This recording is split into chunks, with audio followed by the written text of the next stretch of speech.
যেটা আমাদের আগেও ছিল। এটা রিপিট আমি আপনাদেরকে বলেছিলাম। সো মেমোরি ডিভাইসেসটাও থাকবে, নাম্বার সিস্টেম থাকবে, হ্যাঁ, কম্পিউটারের টাইপস থাকবে, আর হচ্ছে কম্পিউটার হার্ডওয়্যার সফটওয়্যার থাকবে। হার্ডওয়্যার আর সফটওয়্যার দুইটা আলাদা আলাদা সাইড হওয়ার কথা, বাট আমি একই সাথে দিয়েছি আপনাদের সুবিধার্থে। হ্যাঁ, আরো আমি আলাদা করে দিইনি, কারণ এই স্লাইডটাই তো বাকি ছিল। তো এই জন্য আমি আরো দুইটা একসাথে করে মডিফাই করে দিয়েছি, যাতে আপনাদের পড়তে সুবিধা হয়। তো আমাদের 5টা সেট আমরা স্লাইড আপলোড করেছি, বা ফাইনালের জন্য আপনাদের 4টা স্লাইড, টোটাল 4টা স্লাইড থেকে 5টা সেট হবে। তো ওই ইমরানের যেমন একটা কোয়েশ্চেন ছিল যে নাম্বার সিস্টেম থেকে কি 2 সেট হবে, না নাম্বার সিস্টেম থেকে 2 সেট হবে না। অ্যাকচুয়ালি এমন হতে পারে একটা দুইটা কোয়েশ্চেন অন্য একটা দুইটা সেটের সাথে যেতে পারে। নাম্বার সিস্টেম থেকে কোয়েশ্চেন প্যাটার্ন কিরকম হবে, কোয়েশ্চেন প্যাটার্ন অলরেডি আমি ক্লাস টেস্টে আপনাদেরকে এক্সাম নিয়েছি, ক্লাস টেস্ট। সো ক্লাস টেস্টের কোয়েশ্চেন প্যাটার্ন নাম্বার সিস্টেমের কোয়েশ্চেন প্যাটার্ন, এখানে আর বাইরের আর কিছুই নাই। ও ক্লাস টেস্টের উত্তর হয়তো বা হুবহু আসবে না, এটা খুবই স্বাভাবিক যে ভ্যালু হুবহু আসবে না, বাট আমি দেখলাম আপনাদের ক্লাস টেস্টের খাতাগুলো অ্যানালাইসিস করে অনেকে জাস্ট অ্যান্সার লিখছেন। জাস্ট ধরেন যে একটা বাইনারিকে ডেসিমেলে রূপান্তর করছেন, জাস্ট অ্যান্সার লিখছেন। 1001 কে মার্ক করছেন, ওইটাকে একটা ভ্যালু লিখছেন, সাপোজ আরেকটাকে ডেসিমেলে লিখছেন নিচে 5 2। আপনাদের যদি মনে থাকে, আমি বাইনারি সিস্টেমটা যখন করিয়েছিলাম, আমি একদম ধরে ধরে করিয়েছিলাম, স্টেপ বাই স্টেপ। ঠিক আছে, আপনারা এটা অনেকেই ক্লাস টেস্টে অ্যাভয়েড করছেন, জাস্ট অ্যান্সার টুকু লিখে রাখছেন। ঠিক আছে, এরকম করলে হবে না। আপনারা যদি চান যে আগামীকালকের পরীক্ষায় আপনারা নাম্বার সিস্টেম থেকে অ্যান্সার করতে চান, আপনাকে definitely step by step formula জানতে হবে, স্টেপ বাই স্টেপ প্রসেস করতে হবে। ক্লাস টেস্টে চলেই গেছে, ওটা তো আর আবার দেওয়া পসিবল না, বাট ফাইনালে যেন আবার কেউ শুধুমাত্র অ্যান্সার লিখে কিন্তু হবে না। আপনারা বেসিক যেগুলো অবশ্যই স্টেপ বাই স্টেপ করতে হবে, সেটা হচ্ছে বাইনারি সিস্টেমকে আপনি ডেসিমেলে কনভার্ট করে শিখবেন, বাইনারিকে হেক্সাডেসিমেলে কনভার্ট করে শিখবেন, বাইনারিকে অক্টালে কনভার্ট করে শিখবেন। এটা নরমাল বাইনারি প্লাস দশমিক বাইনারিও হতে পারে, কোনো সমস্যা নাই। ঠিক আছে, এই কয়েকটা প্রথমে আগে ফুল স্টেপ বাই স্টেপ দেখবেন, দেন এটার অপোজিটটা দেখবেন। লাইক বাইনারি টু ডেসিমেল করে ডেসিমেল টু বাইনারি, ঠিক আছে, বাইনারি টু অক্টাল করে octal two binary, binary two hexadecimal করলে হেক্সাডেসিমেল টু বাইনারি। বাট অবশ্যই আপনি যেটা করবেন, বেসটা আগে দেখবেন এবং প্র্যাকটিস করবেন, এবং must be step by step practice করতে হবে। মানে জাস্ট অ্যান্সার লিখলে হবে না। আমার যদি ক্লাসটা অনলাইন ছিল মেবি, তো অনলাইন হয়তোবা অনেকে অনলাইনে গুরুত্ব দেন নাই, বা হয়তোবা করেন নাই ক্লাসটা, অনলাইন ক্লাস বা হয়তো বা অনলাইন ক্লাস যেহেতু ওরকম ভাবে ক্লাসে জয়েন ছিলেন, জাস্ট ভালো করে দেখেন। বাট নাম্বার সিস্টেম থেকে যদি অ্যান্সার করেন, মাস্ট বি আপনাকে এখন হলেও জানতে হবে। আমার যদি কেউ রেকর্ড করে থাকেন, রেকর্ডের ভিডিও থেকে সেটা দেখতে পারেন, অথবা আপনি যদি অনলাইনেও সার্চ করেন তাহলেও আপনি পেয়ে যাবেন। ইউটিউবে হাজার হাজার টিউটোরিয়াল আছে, যেগুলোতে আপনি খুব easy step by step convert করতে পারেন, ডিরেক্ট না। আমার শর্টকাটে অনেক করা যায়, যেমন 101 এটাকে শর্টকাট ডেসিমেল, এটাকে শর্টকাট ডেসিমেল, এভাবে তো আসলে না। এটা তো বেসিক কিছু স্টেপ আছে। 1 into 2 to the power 0 plus 2 into 2 to the power 1 plus 0 into 2 to the power cube, তারপরে হচ্ছে plus 1 into 2 to the power 4, এইভাবে করে করে প্লাস প্লাস প্লাস প্লাস করে করে কিন্তু করতে হয়। হ্যাঁ, আমি এটা দেখিয়েছি, আমি জাস্ট একটা এক্সাম্পল দিলাম, তাই আপনাদের সিডি খাতায় অ্যানালাইসিস করে বলতেছি। আবার সিডি খাতায় মনে হয় একটা ছিল যে কনভার্সনের একটা স্টেপ, তো এটাও কিন্তু খুব সুন্দর করে আমাদের স্লাইডে দেওয়া আছে। হ্যাঁ, আপনারা অনেকেই কনফিউজড হয়ে যাচ্ছিলেন, বলছিলেন আচ্ছা আমি কিভাবে কনভার্ট করব, আমি তো বুঝতেছি না এটা কিভাবে করতে হয়, আমি আমি বুঝতে পারতেছি না, এরকম মনে হয় কেউ একজন বলছিলেন, আমি যদি ভুল না হয়ে থাকি। এখন এটা কিন্তু একদম মানে আমাদের ক্লাস টেস্টে যে কোয়েশ্চেন ছিল, ক্লাস টেস্টের কোয়েশ্চেনটার কথাই যদি বলি, ওইটারই 1 নাম্বারটা অনেকেই বলতেছিলেন যে আমি 1 নাম্বারটা হচ্ছে বুঝতে পারতেছি না, 1 নাম্বারটা কি লিখবো বা কিভাবে লিখবো। হ্যাঁ, আমি যদি ভুল না হয়ে থাকি, এটা পুরাটাই হুবহু বইয়ের একটা কোয়েশ্চেন ছিল। কোয়েশ্চেনটা কি থেকে কি কনভার্সন ছিল একটু কি একজন বলবেন? বাইনারি থেকে কোন ইয়াতে কনভার্সন ছিল? ডেসক্রিপশন 1 নাম্বারে অক্টালে ছিল, থ্যাংক ইউ। সো বাইনারি থেকে অক্টাল কনভার্সন ছিল, আমি যদি ভুল না হই এটা বইয়ে আছে, মানে কনভার্সনটা আছে, আমি একটু দেখি চেক করি। ম্যাম বাইনারি থেকে অক্টাল না, অক্টাল টু বাইনারি ছিল একটা। সিটিতে? জি ম্যাম। না, অক্টাল টু বাইনারি ছিল না, বাইনারি থেকে ছিল কনভার্সন। আমার মনে আছে বাইনারি থেকে ছিল, বাট কি ছিল এটা আর মনে নাই, বাইনারি থেকে কিসে ছিল এটা মনে নাই। এটা ক্লাস টেস্টের কোশ্চেন থেকে আমি বলে দিতে পারবো, এট প্রেজেন্ট আমার হয়তো মনে নাই, বাট মনে আছে বাইনারি টু সামথিং। হ্যাঁ, উল্টোটা ছিল না, কখনোই ছিল না। হ্যাঁ, আমি আপনাদেরকে দেখাই, এখানে হ্যাঁ হ্যাঁ অনেকগুলো এখানে আছে। এই যে দেখেন ডেসিমেল নাম্বার সিস্টেম কোনটা কেটে, এই যে দেখছেন বাইনারি ক্যারেক্টারিস্টিক্স, তারপরে হচ্ছে অক্টাল নাম্বার সিস্টেমের ক্যারেক্টারিস্টিক্স, এই যে ডেসিমেল নাম্বার সিস্টেমের এই যে দেখছেন যে কোনো একটা বেস থেকে ডেসিমেলে, যে কোনো একটা বেস থেকে ডেসিমেল মানে কি, বেস থেকে ডেসিমেল মানে সেটা যে কোনো হতে পারে, বাইনারি থেকে, বাইনারির বেসই তো, আপনি সেটাকে ডেসিমেলে কনভার্সন করলেন। এখানে এক্সাম্পল দিয়ে দিচ্ছে যে ডেসিমেলে কনভার্সন, ঠিক আছে। তারপর ডেসিমেল থেকে অন্য বেসে, ঠিক আছে, ডেসিমেল থেকে অক্টাল, বাইনারি, লাইক দিস। হ্যাঁ, এই দেখেন এর প্রত্যেকটা দিন সুন্দর করে স্টেপ স্টেপ করে দেওয়া আছে, আমি যতদূর আমি জানি স্টেপ গুলো আছে। সো আপনি এই স্টেপটা চলে আপনার চাইছেন। সো এই টাইপের কোনো যদি কোয়েশ্চেন আসে মাস্ট বি আপনাকে স্টেপ লিখতে হবে এবং ছোট্ট একটা এক্সাম্পল দিয়ে বোঝাই দিতে হবে, যেটা আমি বারবার বলতেছিলাম। এই যে দেখেন এরা কিন্তু শর্টকাট করেনি, এটা প্রপার স্টেপ এইভাবেই করতে হয়। সো এইভাবে প্রপার স্টেপ আপনাকে ফলো করতে হবে। আপনি ডিফারেন্ট এইভাবেই লিখে উপরে তীর চিহ্ন দিয়ে করতে হবে নেসেসারি না, বাট আপনাকে প্রপার স্টেপ ফলো করতে হবে। আর এই টাইপের থিওরিটিক্যালের জন্য অবশ্যই স্টেপ লিখে আপনাকে ছোট্ট একটা এক্সাম্পল দিয়ে আপনাকে এক্সপ্লেনেশন দিতে হবে। আর কনভার্সন তো করবেনই। এটা আমি দেখলাম অনেকেই পারেন না, এই কারণেই হচ্ছে ক্লাস টেস্টে এটা সলভ করে দিলাম। কারণ নট অনলি শুধুমাত্র এই কোর্স, পরবর্তীতে আপনারা হয়তো বা অনেক কোর্স পাবেন, আমার ক্লাস হয়তো বা নাও পেতে পারেন। তো আমার আপনাদেরকে একটা সাজেশন থাকবে, সেটা হচ্ছে যে সব সময় পরীক্ষায় কখনো সিটির কোশ্চেন সলভ না করে যাবেন না। তারপরে হচ্ছে সব সময় নিজের কনফিউশন গুলো থাকলে যতবার ইচ্ছে টিচারকে সুন্দরভাবে এক্সপ্রেস করে নিজের কনফিউশন গুলো ক্লিয়ার করতে হবে। পরীক্ষাগুলো সবসময় অ্যাটেন্ড করতে হবে। ধরেন হচ্ছে আমার প্রিপারেশন নাই, আমি হয়তো দুইটা টপিকে বলছে, দুইটা টপিকের উপরে ফাইনাল হবে, ক্লাস টেস্ট হবে, আমার একটা টপিক হয়েছে, আমি আর গেলাম না পরীক্ষা দিতে। ধরেন এই কাজটা কখনোই করবেন না। এমন অনেক সময় হয় যে স্টুডেন্ট অনেক চেষ্টা করতেছে, দুইটা সিটি বা তিনটা সিটি নিয়েছে টিচার, তিনটাতেই সে অ্যাটেন্ড করছে, কিন্তু একটাতেও 2-3 বা 2-3 এর বেশি পারে। টিচার সে খারাপ মার্ক পেলেও ওই টিচারের কিন্তু অটোমেটিক একটা সিম্প্যাথি কাজ করে যে ও চেষ্টা করতেছে, ও হয়তো কমপ্লিট করে আসতে পারে নাই, বাট ও চেষ্টা করতেছে এক্সামে অ্যাটেন্ড থেকে ট্রাই করার। আর একটা বিগ ইম্পর্টেন্ট হচ্ছে অ্যাটেন্ডেন্স। আমরা যদিও বলি যে অ্যাটেন্ডেন্স আসলে 10 মার্ক, বাট অ্যাটেন্ডেন্স আসলে পুরো 100 মার্কের উপরে ইফেক্ট ফেলে। যখন একজন পুরোপুরি অ্যাবসেন্ট থাকে সে আসলে 10 হারায়, এটা মানে এটা আপনি আপাত দৃষ্টিতে দেখলে বুঝবে যে ওকে ফাইন, সে তার 10 মার্ক গেছে। বাট খুবই স্বাভাবিক একজনকে যখন খুব ভালো মার্ক দেওয়া হয় বা হাইয়েস্ট মার্ক পায়, এ প্লাস ক্যাটাগরির মার্ক পায়, তখন কিন্তু তার সবকিছু অ্যানালাইসিস করা হয় যে সে অ্যাকচুয়ালি অ্যাটেন্ডেন্স আছে কিনা, সে ক্লাস টেস্ট গুলো কিরকম দিয়েছে, সে টাইমলি অ্যাসাইনমেন্ট জমা দিয়েছে কিনা, এই জিনিসগুলো কিন্তু খুব ইম্পর্টেন্ট। তো আপনার অ্যাটেন্ডেন্সটা খুব ইম্পর্টেন্ট আর বছরে বাকি কোর্স গুলোর জন্য অ্যাকচুয়ালি আমি বলতেছি। হ্যাঁ, তো এটা খুব ইম্পর্টেন্ট। আর আর আপনাদের যেহেতু কালকে পরীক্ষা, আমি আপনাদের বেশি সময় নেব না। তো আমরা তো একটা অনলাইনে একটা দেবো, প্রেজেন্টেশন দেবো। আমি চেষ্টা করতেছি আপনাদের এর মাঝখানে কোনো একদিন অফলাইনে নিয়ে নেওয়ার, অফলাইনে প্রেজেন্টেশন দেওয়ার। আমি দেখি যদি আমি সুযোগ পাই, আমি তাহলে আপনাদের ডেফিনেটলি 2 days আগে অ্যাটলিস্ট জানাবো যে আপনাদের প্রেজেন্টেশন হবে। বাট আপনারা ইতিমধ্যে 14 তারিখ যেহেতু, আপনারা এর মধ্যে 15-16-র মধ্যেই আপনাদের প্রেজেন্টেশন স্লাইডটা যেন প্রিপেয়ার থাকে। আমি ফাইনাল প্রেজেন্টেশন স্লাইড দিয়ে আপলোড করব, মানে অ্যাসাইনমেন্ট, ওখানে আপনাদের প্রেজেন্টেশন স্লাইডটা আপলোড করে দিতে হবে।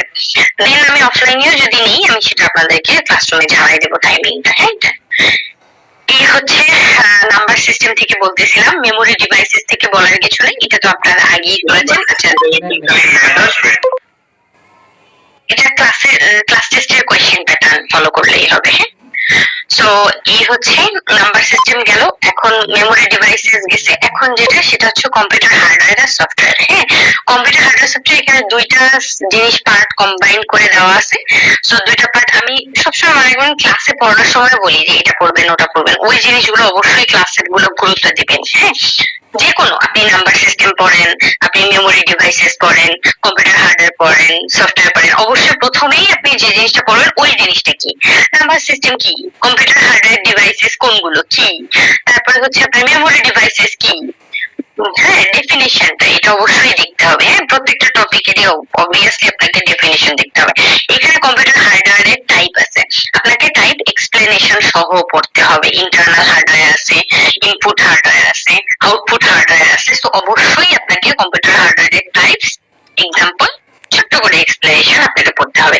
এটা আমি আপনাদেরকে দেখতে বলছিলাম। এটা হচ্ছে ওই যে ইনপুট যে ডিভাইসেস, স্ক্যানার, ওই স্ক্যানারের দুই টাইপ, একটা হচ্ছে হাতে নিয়ে যে স্ক্যান করে সেগুলো, একটা হচ্ছে ফ্ল্যাট স্ক্যানার যেগুলো আমরা কপি মেশিন যেগুলোতে ইউজ করি। তো দুইটা স্ক্যানারের ডিফারেন্সেস, মানে কোনটা ভালো কোনটা খারাপ, দুইটার মধ্যে ডিফারেন্সেস এইটা আপনারা দেখবেন। হ্যাঁ, তারপরে হচ্ছে আমাদের আর আউটপুট হার্ডওয়্যার, ইনপুট হার্ডওয়্যার, এগুলো তো বললাম, এটা তো কম্পিউটার হার্ডওয়্যারের types. Same as computer software থেকেও যেটা দেখবেন ওই সফটওয়্যারটা কি, সিস্টেমটা কি, এখানে টাইপ আছে। প্রত্যেকটা টাইপের এক্সপ্লেনেশন এক্সাম্পল সহ পড়তে হবে, মাস্ট। প্রত্যেকটা টাইপের এক্সপ্লেনেশন এক্সাম্পল সহ পড়তে হবে। যে টপিক আছে, system software, program software, application software, utility, প্রত্যেকটারই এক্সাম্পল সহ টাইপগুলো পড়তে হবে। অপারেটিং সিস্টেম একটা ইম্পর্টেন্ট পার্ট। কম্পিউটারের অপারেটিং সিস্টেম কি, কম্পিউটারে কি কি টাইপের অপারেটিং সিস্টেম আছে, হ্যাঁ, এই জিনিসগুলো দেখতে হবে। টাইপগুলো, এই যে কি কি টাইপের অপারেটিং সিস্টেম আছে একটু শর্টে এগুলো দেখবেন। হ্যাঁ, এগুলো শর্টে জাস্ট একটু ছোট্ট করে ডেসক্রিপশন। আচ্ছা, এখানে একটি সুন্দর জিনিস দেওয়া আছে, multi user versus single user. একটা হচ্ছে মাল্টিটাস্কিং ভার্সেস সিঙ্গেল টাস্কিং। এটা হচ্ছে সিস্টেম। হ্যাঁ, এটা হচ্ছে মেইনলি মানে কিছু কিছু ওএস এর দেখবেন সিঙ্গেল মাল্টিটাস্কিং ক্ষমতা আছে, কিছু কিছু ওএস এর মাল্টিটাস্কিং ক্ষমতা নাই। এটা সিঙ্গেল মানে এট এ টাইম একটা টাস্কে অপারেট করে, আর কিছু কিছু OS at a time multiple টাস্কে অপারেট করতে পারে। এগুলো আসলে ডিফারেন্সেস। হ্যাঁ, মাল্টি ইউজার আর সিঙ্গেল ইউজার অপারেটিং সিস্টেমের ডিফারেন্স। মাল্টিটাস্কিং আর সিঙ্গেল টাস্কিং বা সিঙ্গেল ইউজার সিস্টেম বা মাল্টি ইউজার সিস্টেম, এগুলো হচ্ছে অপারেটিং সিস্টেমের টাইপ। তো এই টাইপ গুলো আপনারা ডিফারেন্স, এখানে ভার্সেস দেওয়া আছে না, এগুলো বেটার হয় আপনারা ডিফারেন্স আকারে পড়েন। হ্যাঁ, এখানে দুইটা আছে এরকম ভার্সেস দিয়ে আপনি এই দুইটাই ডিফারেন্স আকারে পড়তে পারেন। ডিফারেন্স আকারে পড়লে মনে থাকে বেশি। হ্যাঁ, এরকম গণহারে পড়লে যেটা হয় মাথায় থাকে না। তো এটাও আপনারা চারটা বা পাঁচটা ডিফারেন্স আকারে পড়ে ফেলতে পারেন। এই হচ্ছে আপনাদের কম্পিউটার হার্ডওয়্যার আর সফটওয়্যার ডিভাইসেস। হ্যাঁ, তারপরে আর লাস্ট ওয়ান হচ্ছে ক্লাসিফিকেশন অফ কম্পিউটার। এটা হচ্ছে পিওর থিওরি। হ্যাঁ, পিওর থিওরি এই সম্পর্কে আমি লাস্ট দিন বলেছিলাম, সেদিন অনেক স্টুডেন্ট আসে নাই, মাত্র 6-7 জন আসছিল। সেদিন আমি একটু বোর্ডেও লিখে দিয়েছিলাম আর বলেছিলাম কথা যে এটা হচ্ছে পিওর একটা থিওরি। এখান থেকে কি পড়বেন, মেইনলি কম্পিউটারের ক্লাসিফিকেশন বিভিন্ন টাইপের উপরে বেস করে করা হয়। সাইজ, ক্যাপাসিটির উপরে ক্লাসিফাই করা হয়। তারপরে হচ্ছে আরো পার্ট আছে যে কম্পিউটারের পারপাসের উপরে কম্পিউটারের কিছু টাইপ আছে। হ্যাঁ, তো এই যে এখানে যেমন দেওয়া আছে সাইজ বা সাইজের আপনার ক্যাপাসিটির উপরে ভিত্তি করে, এই যেমন সুপার কম্পিউটার আছে, main frame, mini computer, micro computer, এগুলো হচ্ছে সাইজের ইয়ের উপরে, ক্যাপাসিটির উপরে। প্রত্যেকটা টাইপ থেকে কি কি কিভাবে আমরা পড়বো আমি এটা কিন্তু ক্লাসে বলে দিছিলাম। হ্যাঁ, যে প্রত্যেকটার আমাকে ক্যারেক্টারিস্টিক্স করতে হবে, অ্যাডভান্টেজ, ডিসঅ্যাডভান্টেজ, এক্সাম্পল পড়তে হবে প্রত্যেকটারই। হ্যাঁ, ক্যারেক্টারিস্টিক্স দেখতে হবে, অ্যাডভান্টেজ, ডিসঅ্যাডভান্টেজ আর এক্সাম্পল দেখতে হবে। এটা হচ্ছে স্পেশাল পারপাস কম্পিউটার সিস্টেম। ঠিক আছে, স্পেশাল পারপাস এটা আরেকটা টাইপ। হ্যাঁ, আরেকটা টাইপ যে কি কি টাইপের স্পেশাল পারপাস কম্পিউটার সিস্টেম আছে। ঠিক আছে, এটা আপনারা ইন ডিটেলস না পড়লেও জাস্ট টাইপ গুলো মাথায় রাখলেই হবে। ঠিক আছে, টাইপ গুলো জাস্ট মাথায় রাখলেই হবে যে স্পেশাল যেগুলো হচ্ছে টাইপ সেগুলো। হ্যাঁ, তো এই জিনিসগুলো আপনাদেরকে দেখতে হবে। এই হচ্ছে আমাদের ওভারঅল খুবই ছোট্ট আপনাদের হ্যাঁ, টপিক বলেন বা সিলেবাস বলেন, বেশি না, 4টা স্লাইড ঠান্ডা মাথায় যদি কেউ এখন থেকেও আস্তে ধীরে পড়তে বসেন, প্রথমে আগেরটা একটু রিভাইজ করবেন। হ্যাঁ, যেমন আপনি তো সিটি দিয়েছেন, আপনি মেট দিয়েছেন, তো আপনি প্রথমে মেমোরি ডিভাইসেসটা ঠান্ডা মাথায় মেমোরি ডিভাইসেসটা পড়ে ফেললেন। তারপরে যেটা দেখবেন সেটা হচ্ছে যে মেমোরি ডিভাইসেস দেখলেন। এখন মেমোরি ডিভাইসেস এর পরে হচ্ছে আপনি নাম্বার সিস্টেমটা ক্লাস টেস্ট দিয়েছেন, নাম্বার সিস্টেম আপনার জানা আছে, তো আপনি সুন্দর মতো করে নাম্বার সিস্টেমটা কমপ্লিট করুন। এরপরে বাকি দুইটা যেটা, তারপরে আমি আপনাদেরকে সাজেস্ট করবো হার্ডওয়্যার সফটওয়্যারটা ধরার জন্য, বিকজ হার্ডওয়্যার সফটওয়্যার ওখানে দুইটা পোর্শন আছে, ছোট ছোট জিনিস বাট দুইটা পোর্শন আছে। হার্ডওয়্যারের টাইপস গুলো দেখলেন, সবগুলো আলাদা আলাদা করে ক্যারেক্টারিস্টিক সহ পড়লেন, সফটওয়্যার পড়লেন, অপারেটিং সিস্টেম যেগুলো আছে মাল্টিটাস্কিং ইংলিশে ডিফারেন্স যে কয়েকটা আছে আলাদা করে একটু খাতায় ছোট করে নোট করে নিয়ে ডিফারেন্স গুলো পড়লেন। তারপরে হচ্ছে আপনি ফাইনালি টাইপ গুলো একটু দেখলেন, কম্পিউটার টাইপ গুলো একটু দেখলেন, দ্যাটস ইট। হ্যাঁ, এই হচ্ছে আপনাদের চারটা টপিক, চারটা স্লাইড, পাঁচটা টপিক। তো ঠান্ডা মাথায় আপনারা পড়েন। আমার বিশ্বাস আপনারা যদি এখন থেকেও শুরু করেন, মোটামুটি আপনি যদি টানা 3 থেকে 4 ঘন্টা পড়েন, এখানে আর কিছু পড়ার নাই, ঠিক আছে? তবে শর্টকাট করা যাবে না। আপনি যদি ম্যাথ অ্যাটেন্ড করেন নাম্বার সিস্টেম থেকে, আপনি শর্টকাটে করলে সিটিতে পার্শিয়াল মার্ক পেলেও কিন্তু ফাইনালে পার্শিয়াল মার্কিং পাওয়াটা মানে টাফ হবে। আসবে দুইটা, মানে দুইটা সৃজনশীল না, এটা আমি বলেছি যে হার্ডওয়্যার সফটওয়্যার এটা হচ্ছে দুইটা স্লাইড একসাথে কম্বাইন করা, এটা হচ্ছে হার্ডওয়্যার পার্ট আর একটা সফটওয়্যার পার্ট, বুঝছেন? সো এখানে দুইটা আলাদা আলাদা পার্ট, এই কারণে আমি এটা কোনোভাবেই বাদ দিতে না করছি, বুঝছেন? হার্ডওয়্যার সফটওয়্যার স্লাইডটা বাদ দিতে না করছি। এই ম্যাম একটা আপনারা হ্যাঁ বলেন, সফটওয়্যার আর কি নাম্বার সিস্টেম কি একসাথে আসবে? মানে না না না না না না না একসাথে আসবে না। আচ্ছা, ম্যাম আর এখন হ্যাঁ বলেন। ম্যাম ওই যে সিটি এক্সামে যে লেখা হয়েছিল যে আমাদের বাইনারি যে অঙ্কগুলো, এগুলো শর্টকাট বলতে মানে আসলে বুঝতে পারিনি, মানে প্রথম প্রশ্ন যে করছে তাদেরকে জিজ্ঞেস করিয়েন শর্টকাট কি, জাস্ট অ্যানসার লিখছে, ক্যালকুলেটরে অ্যানসার বের করা যায়, বুঝছেন? ও ম্যাম মানে সরাসরি অ্যান্সার লিখে দিছে, প্রসেস না লিখে? ইয়েস ইয়েস, তাহলে তো হবে না, এটা করা যাবে না, এটা তো হবেই না। আবার কেউ কেউ কি করছে, ধরেন 101 এটা একটা ডেসিমেলে কনভার্ট, তারপর 111 এটা একটা ডেসিমেল, সো তিন ঘর করে নিয়ে জাস্ট ডিরেক্ট ডেসিমেলে কনভার্ট করে দিছে পুরোটাকেই। তো এটাও এভাবে করা যাবে না। বাইনারি থেকে অক্টালে করতে গেলে binary two decimal, decimal two octal করতে হবে, বুঝছেন? মানে জাস্ট এক লাইন অ্যান্সার হয়েছে, কোশ্চেনটা ইকুয়াল টু অ্যান্সারটা, আমি এরকম অনেকের খাতায় পাইছি, বুঝছেন? এটা করা যাবে না। তো আমাদের তো মেইন টার্গেট হচ্ছে কিভাবে কনভার্ট হচ্ছে ওইটা বোঝা। সো ওইটা যদি আমরা ওইভাবে লিখি তাহলে কি আর হবে?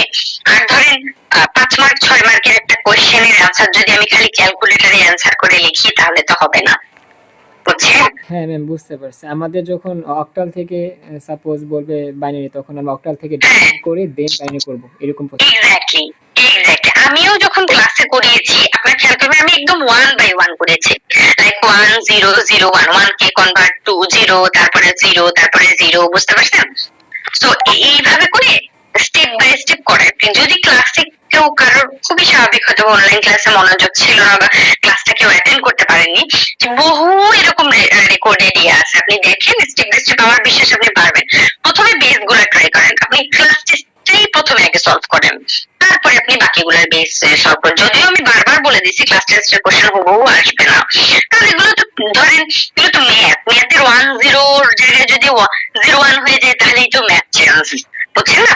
বাট আপনি আগে ওই ক্লাস টেস্টের ফরম্যাটে আগে প্র্যাকটিস করেন, অবশ্যই শর্টকাটে না, আগে একবার স্টেপটা বুঝলে আপনি যে কোনো ম্যাথ করতে পারবেন। দশমিক দিয়ে ট্রাই করতে পারেন, নরমালিও ট্রাই করতে পারেন, সিটিতে যেমন দশমিক ছিল একটা দুইটা, ওরকম দশমিক দিয়েও ট্রাই করতে পারেন, ঠিক আছে? এই আর কি কারো কোয়েশ্চেন আছে? শুধু শুধু হার্ডওয়্যার সফটওয়্যার থেকে দুইটা কোশ্চেন থাকবে এবং বাকিগুলো থেকে একটা করে?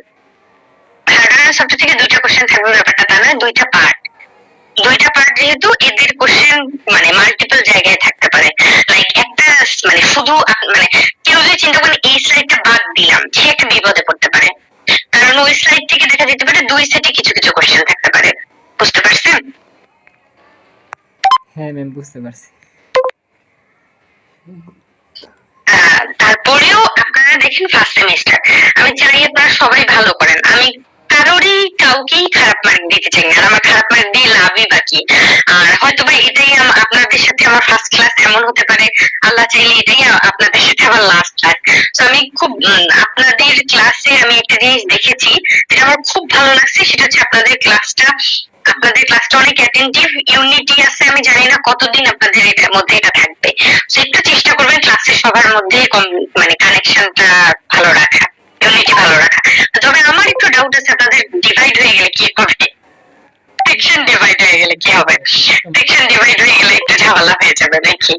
তবে আপনারা মাশাআল্লাহ অনেক ভালো ভালো ভদ্র, তার ভদ্রতা অনেক বড় একটা জিনিস। আপনারা যথেষ্ট, প্রত্যেকে এখানে যারা আমরা কেউ হয়তো বা সবাইকে আমরা খুব ভালো স্টুডেন্ট হই বা সবাই কি প্রোগ্রামিং এ ভালো হবো সামনে, ব্যাপারটা তা নয়।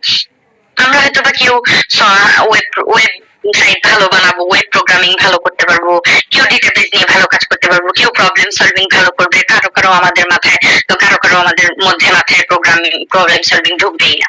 তো একজন দেখা যাবে যে এক এক পার্টে ডিভাইড হয়ে যাবে। তো আমার কাছে মনে হচ্ছে আপনাদের প্রত্যেকের মধ্যে এই এটা আছে, আপনারা ভালো কিছু করতে পারবেন একটু চেষ্টা করলেই। প্লাস আপনাদের মধ্যে জানার শেখার আগ্রহটা খুব ভালো, আপনারা কুইক লার্নার্স, মানে খুব দ্রুত করে ফেলতে পারেন। আমি দেখছি ল্যাবেও আপনারা খুব অত মনোযোগ দিচ্ছেন, বাট যখন আমি করতে বলতেছি আপনারা ঠিক একটু ট্রাই করে আপনারা পেরে যাচ্ছেন। এটা কিন্তু অনেক বড় একটা জিনিস, অনেক বড় একটা গুণ। তো আপনারা একটু জাস্ট কনসার্ন থাকেন বাকি সেমিস্টার গুলো যে টিচার পান বা কোর্স আপনার পরের সেমিস্টারে আপনারা জানেন আপনারা কতটা কি হবে। আপনারাই একমাত্র ব্যাচ যারা হচ্ছে স্ট্রাকচার প্রোগ্রামিং হেড স্যারের ক্লাস পাচ্ছেন। হেড স্যার শুধুমাত্র পুরো সেমিস্টারে দুইটা ব্যাচের ক্লাস নিয়ে থাকে, তাদের মধ্যে হচ্ছে আপনাদের নিচ্ছে। এটা কিন্তু আপনাদের জন্য অনেক বড় একটা লাকের বিষয়, পজিটিভ বিষয় যে আপনারা স্যারের ক্লাস পাবেন। বুঝতে পারছেন? সো হেড স্যারের ক্লাস পাবেন। হ্যাঁ, সো এটা খুব পজিটিভ একটা বিষয়। সো আপনারা হেড স্যারের কাছে প্রোগ্রামিং শিখবেন, এটা অনেক বড় একটা বিষয়। সো বলা যায় শুরু থেকেই আপনারা যদি একটু থাকেন, একটু অ্যালার্ট থাকেন ক্লাসগুলোয়, ইনশাআল্লাহ আপনারা অনেক ভালো করবেন। আর আপনারা যথেষ্ট ভদ্র ব্যাচ, ভালো মানুষ আপনারা। তো ইনশাআল্লাহ আপনাদের দেখবেন স্মুথলি, জাস্ট একটু ভদ্র থাকবেন ক্লাসে, টিচারদের সাথে একটু মানে কি বলবো, মানে অ্যারোগেন্সি না দেখিয়ে যদি একটু কোঅপারেট করেন, ইনশাআল্লাহ দেখবেন 4 বছর অনেক স্মুথলি যাবে। জাস্ট ক্লাসে কি পড়ানো হচ্ছে একটু নলেজ রাখেন। আমরা ইউনিভার্সিটির স্টুডেন্ট প্রত্যেক দিন পড়তে বসবো না বই খাতা নিয়ে, এটাই স্বাভাবিক। কেউ বসে না, আমি নিজেও বসিনি। বাট এটা খেয়াল রাখতে হবে যাতে পরপর 2 সেমিস্টার আমাকে কি প্রোগ্রামিং শেখানো হচ্ছে, প্রোগ্রামিং গুলো একটু প্র্যাকটিস করা, হ্যাঁ, তারপর অনলাইন ওয়েবসাইট গুলোতে লগ ইন করা, অ্যাকাউন্ট খোলা, তারপর অনলাইন জাজ গুলোতে হচ্ছে অ্যাকাউন্ট খোলা, যেগুলোতে হচ্ছে প্রবলেম সলভিং করে ওগুলোতে প্রথম শুরু করা, বিগিনিং লেভেলে ছোট ছোট প্রবলেম দিয়ে শুরু করা। এগুলো থেকে করলে না দেখা যাবে যে আস্তে আস্তে আপনারা 4 বছরে অনেক দূর আগায় যাবেন। ছোট ছোট করে যদি এভাবে করতে থাকেন, দেখবেন যে আপনার 4 বছরের ট্র্যাক আপনাদের সুন্দর মতো হয়ে গেছে। আর এখন আর আমি কিছু না বলে আপনাদের বিরক্তি লাগবে, বিকজ পরীক্ষা কালকে আছে। All the best. হ্যাঁ, ইন দ্য মিন আমি তো আছি অনলাইন, যদি কারো কোনো কনফিউশন হয় আমাকে নক করিয়েন। হ্যাঁ, ঠিক আছে। হ্যাঁ, বলেন। মানে টাইম অল্প, তো যদি আরেকবার একটু রিভাইজ করতেন। মানে এখন রিভাইজ করলে সব মানে এভাবে তো আর হবে না, বুঝছেন, এলোমেলো হয়ে যাবে। আপনি এটার উপরে বেস করে পড়বেন, কালকে কিচ্ছু কমন পাবেন না। তো আমি যেভাবে বলছি, আমার বিশ্বাস ইমরান একটা নোট করছে, হ্যাঁ, আমার বিশ্বাস। তো আপনারা একটু ওর কাছ থেকে নেন, ইনশাআল্লাহ পেয়ে যাবেন। হ্যাঁ, ইমরান আপনি যদি নোট করে থাকেন একটু সবার সাথে শেয়ার করেন। ঠিক আছে, আমি দিয়ে দিব। ঠিক আছে, ইনশাআল্লাহ। ঠিক আছে, তারপরে যদি যে আমাকে বললেন তারপরেও কনফিউশন লাগলে আমাকে নক করিয়েন। হ্যাঁ, ঠিক আছে, ঠিক আছে, সবাই ভালো থাকবেন। হ্যাঁ, অল দ্য বেস্ট এক্সামের জন্য। আসসালামু আলাইকুম। আসসালামু আলাইকুম।